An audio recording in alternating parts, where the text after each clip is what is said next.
Halo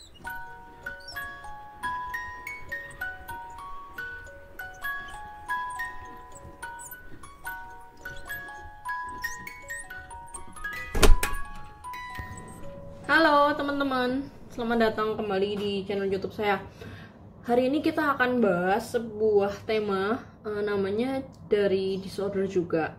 Tapi disorder ini adalah sebuah akibat dari ketika kita mengalami beberapa peristiwa, yang salah satunya ketika kita juga mengalami peristiwa abusif dengan seorang narsisis. Nah, mungkin udah sering dengar juga istilah PTSD. Nah, kebetulan ini kemarin ada yang nanya juga, sehingga akan saya jelaskan pada tema kali ini. PTSD adalah singkatan dari Post Traumatic Stress Disorder. Jadi ada kata disordernya juga ya. PTSD adalah psychiatric disorder. Nah, ini juga ada di dalam manual book di DSM-5 dari American Association Psychiatric gitu kan.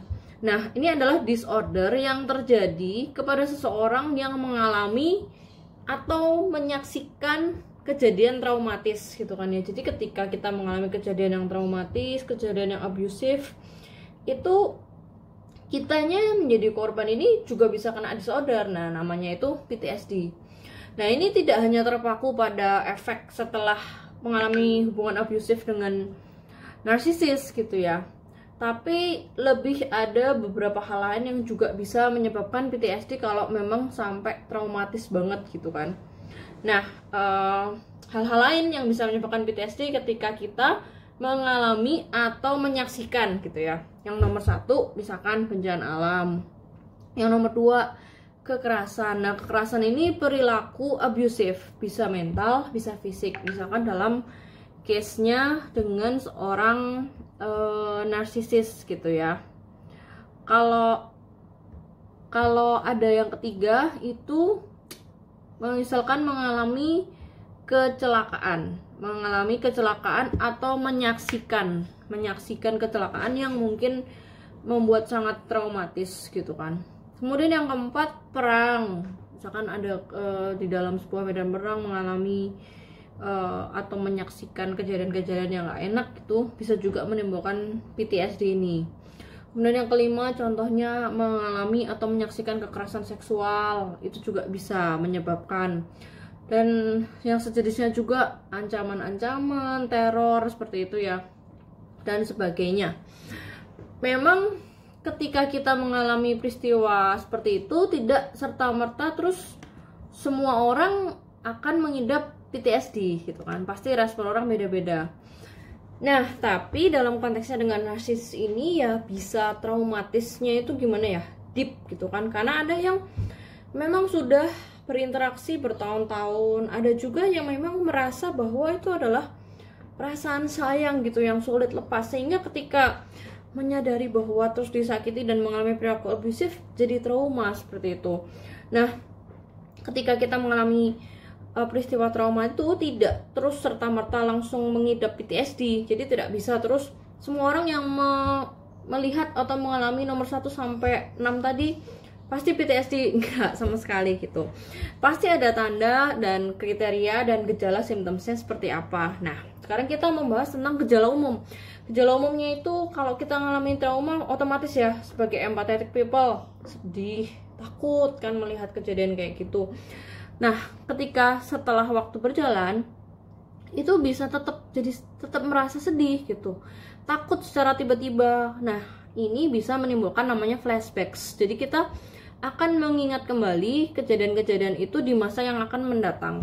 Jadi merasa asing, kayak secara interaksi sosial itu ada rasa takut gitu ya, ketika masih ada efek dari traumatis ini. Nah, secara psikiatrik gitu ya, gejala symptoms dari PTSD, Post Traumatic Stress Disorder ini didiagnosa itu biasanya terdiri dari 4 bagian gitu ya, jika mengalami gejala dan symptoms. Nah, yang pertama itu adalah symptomsnya apa? Adanya intrusion atau gangguan. Ini adalah apa? Pemikiran terus-menerus yang mengganggu ya, kata kuncinya. Ada flashbacks. Ini bisa jelas banget kayak mengulang kembali kejadian itu, bahkan merasakan masih ada di situ, bahkan merasakan masih melihat gitu ya. Pemikiran ini kan mengganggu dan intens tentang kejadian yang traumatis itu. Nah, ketika ini intens, berulang-ulang terus, frekuensinya cukup tinggi, ini bisa menimbulkan stres gitu ya. Bukan cuma mengganggu tapi stres. Nah, ada juga yang mengalami misalkan mimpi-mimpi buruk, karena kan kalau kita ada alam bawah sadar yang inget terus, lama-lama kita itu bisa jadi kebawa mimpi gitu kan. Nah, ini bisa menyebabkan apa? Termasuk nggak bisa tidur, kebayang-bayang terus kejadiannya, bahkan mungkin kejadiannya udah cukup lama ya, tapi tetap inget gitu dan terlintas di pikiran. Jadi pastinya mengganggu banget gitu kan. Aktivitas sehari-hari, bayangin kalau misalkan kita terus-terus mengingat dengan frekuensi yang intensitasnya cukup tinggi, pasti kita susah fokus ya dalam aktivitas kita sehari-hari. Kemudian yang kedua, simptomnya itu disebut dengan istilah avoidance atau menghindar gitu ya. Menghindar ini gimana ya? Ya cenderung menghindar untuk terlibat dalam pengalaman-pengalaman serupa dong, kan namanya aja traumatis gitu. Timbul perasaan nggak enak gimana? Takut, kayak jadi enggan, takut, dan mikir aduh nanti jangan-jangan kenapa-napa. Walau sebenarnya ya belum tentu nggak akan terjadi apa-apa kan gitu.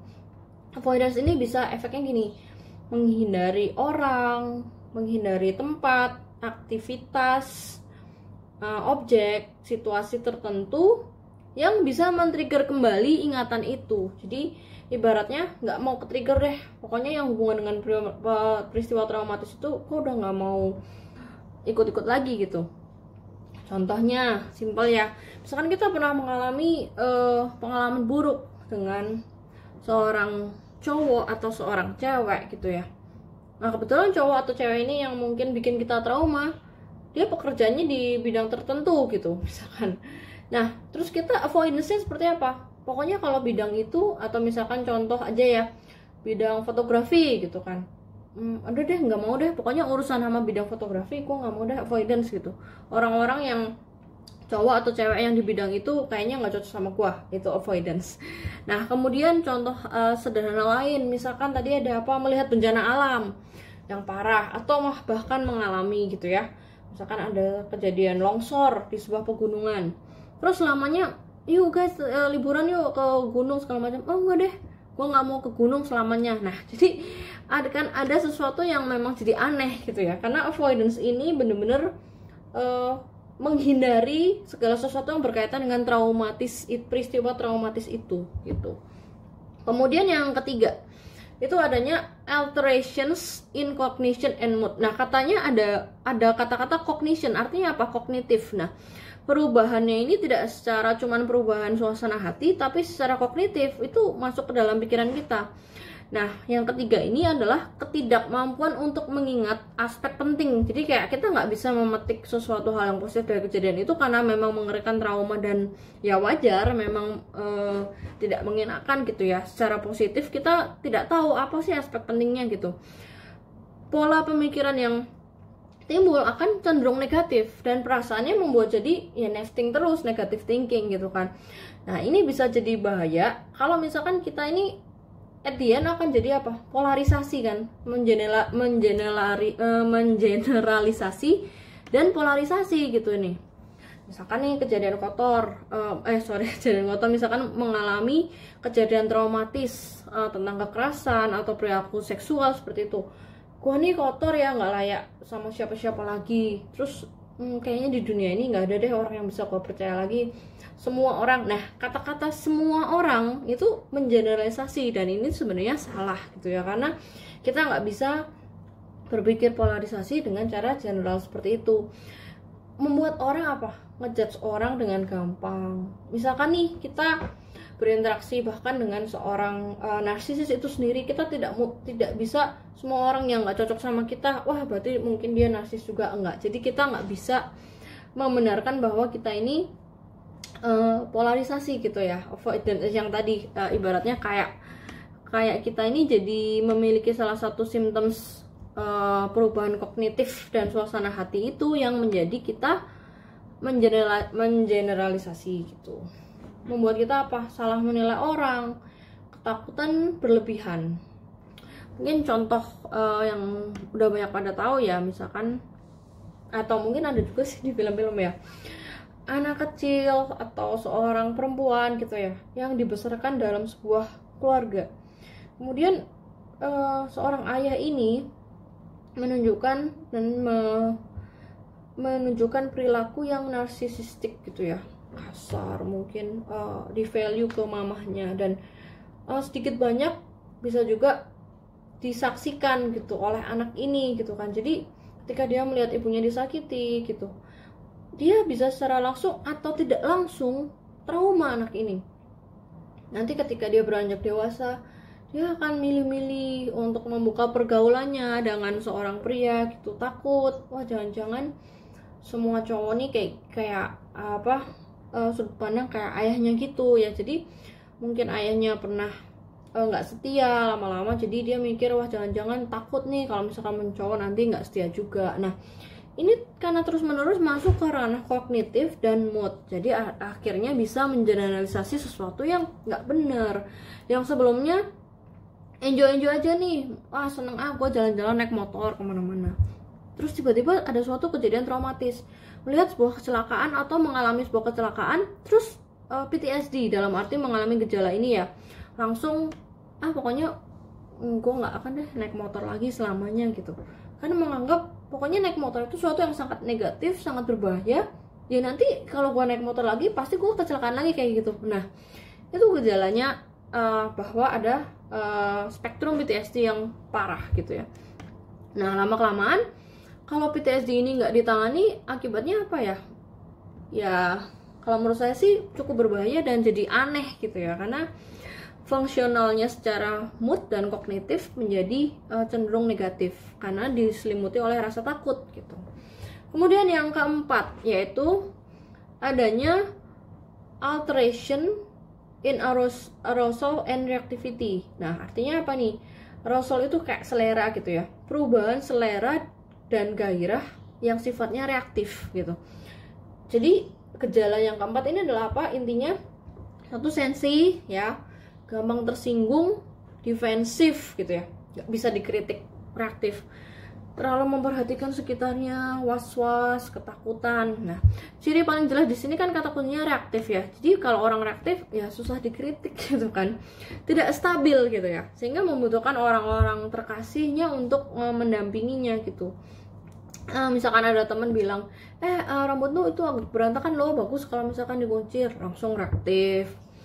Kayaknya kalau tulisan ini fontnya misalkan agak lebih besar atau agak lebih miring, kayaknya desainnya lebih bagus ya, terus langsung marah. Atau misalkan kayak dari segi mungkin diingatkan, kalau bisa kamu bagusnya itu kalau misalkan datang, kalau bisa lebih dulu ya, datang 15 menit sebelum, langsung reaktif. Jadi itu menimbulkan ketidakstabilan emosi. Nah dari gejala nomor 1, 2, 3, 4 ini kan itu adalah gejala PTSD. Nah tapi banyak orang kan yang mengalami peristiwa nggak enak, peristiwa serem dan sebagainya lah, mirip-mirip yang saya sebutin tadi di nomor 1 sampai 6. Nah itu belum tentu terus langsung orang itu menjadi mengidap PTSD, enggak gitu kan, karena banyak juga orang yang bisa memproses trauma itu hanya dengan inner worknya, bisa recovery, bisa pulih, dan dalam tanda kutip diharapkan itu akan menjadi fragmented memory yang ya lupa gitu aja, kayak bener-bener bisa move on lah gitu. Banyak orang yang mengalami peristiwa traumatis tapi memang nggak semuanya terkena PTSD gitu. Nah secara klinis itu gimana ya kalau misalkan mau dikatakan sebagai PTSD? Jadi gimana nih bisa dikatakan kriteria apa yang bisa menjadi tolak ukur itu PTSD atau bukan gitu ya. Nah secara di dalam dunia psikologi itu udah ada terapannya gitu ya. Jadi bisa dikatakan mengidap PTSD jika nomor 1, gejalanya berlangsung selama lebih dari 1 bulan, dan menimbulkan suatu masalah atau gangguan. Jadi harus lebih dari 1 bulan dan menimbulkan suatu masalah atau gangguan. Ya tentu ya kalau lebih dari 1 bulan gejalanya seperti tadi, ya jadi menimbulkan masalah gitu kan. Dan tentunya yang kedua itu menjadi berimbas dalam kehidupan sehari-hari, karena durasinya lama, menimbulkan suatu masalah dan berimbas ke dalam kehidupan sehari-hari. Nah, ada juga yang mengalami ini kemudian reda, kemudian muncul lagi. Biasanya muncul atau enggaknya ini juga masalah trigger. Nah, jadi diharapkan dengan berjalannya waktu, ketika kita bisa mengolah diri dengan secara lebih positif, lama-lama PTSD ini bisa sembuh, bisa hilang gitu. Nah, ini adalah video part 1 yang membahas tentang gejala dan symptoms dan kejadian-kejadian traumatis apa aja yang bisa menyebabkan PTSD. Kemudian di part kedua saya akan lebih membahas tentang dari segi treatment atau dari segi bagaimana cara kita untuk healing dari PTSD ini, Post Traumatic Stress Disorder. See you di part kedua.